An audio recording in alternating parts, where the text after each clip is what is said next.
Okay, so this is going to be a video on mastering plugins used with specifically film music, orchestral scoring, which is pretty much what I do for a living. Um, so I'm going to quickly go over the plugins I use. First, on this mastering chain, I hit the Kush Audio Omega Transformer. Today I'm using the Omega A, which is the API model. However, they have an Omega N for the Neve model. Second part of my chain is the Manley Massive Passive. This is just a very subtle little EQ. It just helps for fixing a few things. Then we come to the Clariphonic 2. Man, this is great stuff. This is the Magic Sauce by Kush Audio. Twist a few knobs, and it just brightens and creates a little sizzle or fills up the mids. It's great. After that, we have the Slate Digital Virtual Bus Compressor. This is a fantastic compressor. It consists of 3 different stages, and I pretty much stick with the last stage, which is kind of based on the Manley Very yeah, this is great stuff. You'll hear it when I play the track. After that, after the compressor, I usually choose between either a tape saturator and or the Sonox inflator, which we'll also talk about. But the next one we have in line, sometimes I use the Slate digital virtual tape machine, but today I'm using the UAD Oxide plugin. And honestly, I don't do much of these plugins, especially like the Oxide. I just turn it on and just act like it's going through this tape, and it just adds a little bit of presence and a little bit of warmth. Especially when you're using orchestral samples, it's important to try to warm these samples up. There's too much sizzle going on with the high end, and high end is definitely your enemy when it comes to orchestral samples. It just really gives away that you're faking it. And so anyway, I'm not going to talk very much through this. I've already talked enough. Here comes the track, and I'm going to first play it bypassed. All the plugins bypassed.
And there you have it.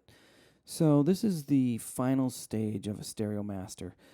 When I'm writing, when I'm starting, I work in a sequencer such as Cubase or Digital Performer, and then I export out a stereo file, and that comes into Pro Tools, where this particular mastering chain happens.